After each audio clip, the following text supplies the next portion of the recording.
Hi, and welcome to this roundup of my 5 favorite historical romance novels that I've read this month. I'm Olivia, your new favorite resource for book recommendations you can easily screenshot, and you're watching Random Olive Reads. As usual, the books are presented in alphabetical order by author last name. First up is The Duke's Secret Cinderella by Eva Devon. It's book 3 of the Never a Wallflower series. Now, while this book is technically part of a series, it reads completely standalone with no apparent connection to the other books in the series, and it is also available on Kindle Unlimited.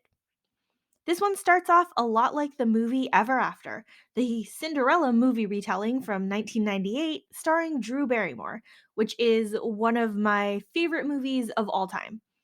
Charlotte is the servant of the house who kind of schemes with her stepsister to dress nicely and go down to the prison to free her servant. While there, she meets Rafe, a duke whose mother has just decreed that he should marry. Now, these two part ways before she can tell him her name, but he comes to her house later that day to call on her stepsister. Somehow, Charlotte gets introduced as a lady and a cousin, and Rafe is completely smitten with her. Once Rafe decides to court her, he is determined to make her his duchess, but she's resistant because she's fearful of the punishments that she'll face from her stepfather if she has kind of taken away the attention from her stepsister. This book was pretty delightful with how straightforward Rafe is with his feelings and how his mother and grandmother are completely supportive. It makes a really nice contrast to how evil and scheming Charlotte's stepfather is. Next is A Love by Design by Elizabeth Everett. This is book 3 of the Secret Scientists of London series. This book actually was just published in January of 2023, but I didn't get around to reading it until February. Now, the previous book in the series hinted at a history between George and Margaret, and we finally get the full story here.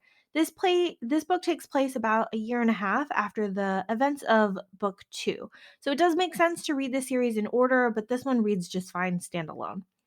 George and Margaret and Violet, who is the main character of book 1 of the series, were childhood friends out in the country where George was not yet part of the aristocracy at all. One summer, when it seemed that a romance was developing between George and Margaret, heartbreak occurred instead. Now, we do eventually learn at some point during the book why that happened when they finally talk it out. So, after they parted ways, George joined the army and somehow ended up an earl, while Margaret found an engineering mentor in Paris, got married, became widowed, and now is trying to make her way as a bridge designer and engineer. So Margaret is back in England. She's ready to start her own engineering company and is undertaking a huge project that is unfortunately funded by the nemesis of all of her female scientist friends and of George. While George and Margaret are growing closer again and working out their heartbreaking past, Margaret is still holding secrets about her employer's funding and causing a lot of discourse amongst her friends. Now, George ends up being the more emotionally mature and politically progressive one in this relationship by supporting Margaret's ambitions and providing her comfort and humor and safety. And of course, my favorite scene is one that was kind of hinted at earlier in the book with one person's complete awkwardness in the bedroom, with a deliciously delightful payoff when the truth finally comes out.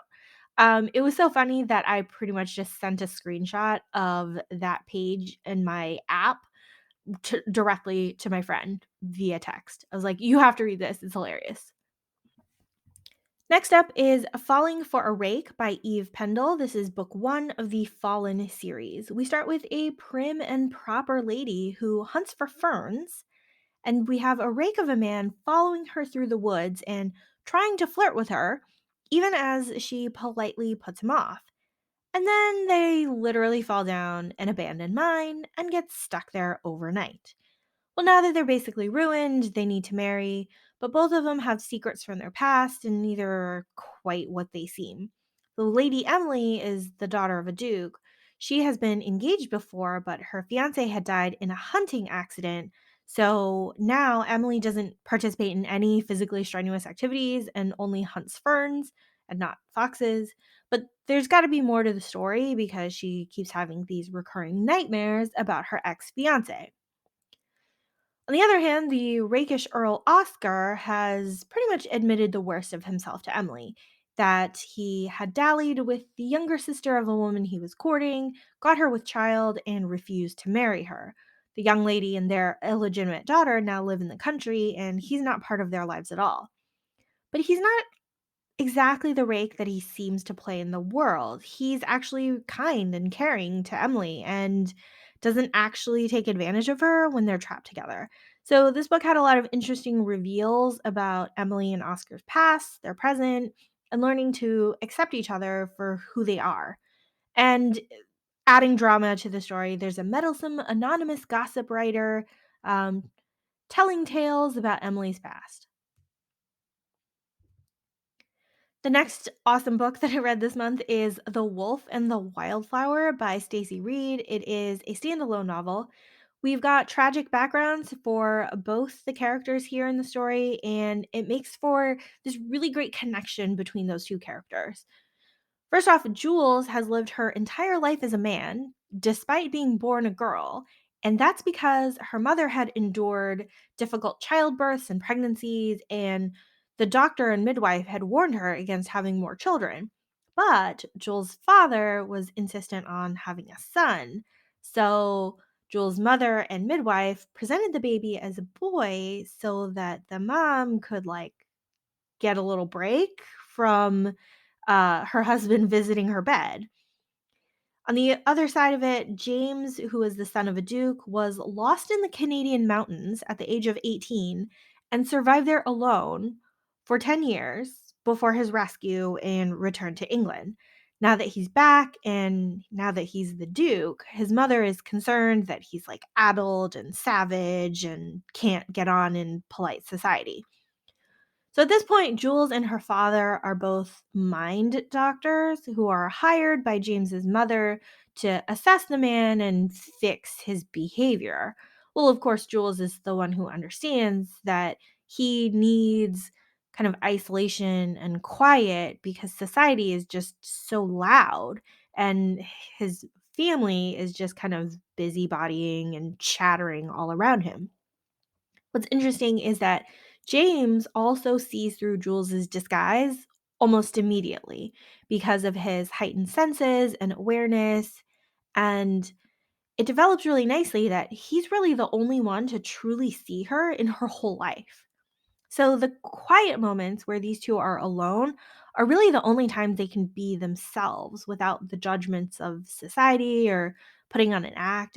It's really, really sweet and just the right amount of teary, and of course, you have the spicy scenes as well. This is probably my favorite Stacy Reed book ever, and at this point, I have read all of her historical romances that take place in England. So, that's saying a lot that this book is one of my favorite Stacy Reed books. And lastly, I will tell you about The Husband Trap by Tracy Ann Warren. This is book one of the Trap trilogy series. This book starts right with the action, which I absolutely love.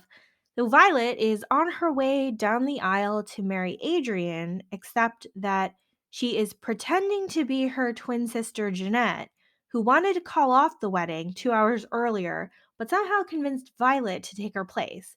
Now, the very shy and bespectacled Violet knows that she won't get another chance like this, and since she's already been in love with Adrian all this time, she takes it. The rest of the book involves Violet playing the part of a spoiled and bratty Jeanette, while sometimes accidentally slipping into her actual good natured self and hoping that her husband won't notice. Well, Adrian kind of can't believe his good luck that maybe his snobby and shallow bride actually has kindness and depth. So he doesn't suspect anything at all. He just thinks he got lucky. But the secret will eventually come out and catch up with Violet in the most heartbreaking ways. So, this was such a good book that I dived right into the second one immediately, which I didn't like quite as much, but the if you just read The Husband Trap and stopped there, you would still have a great time. Well, thank you so much for watching this video. Links to all of these books are in the description box below. Like and subscribe so you don't miss future videos, and you can follow me on Instagram at randomolive.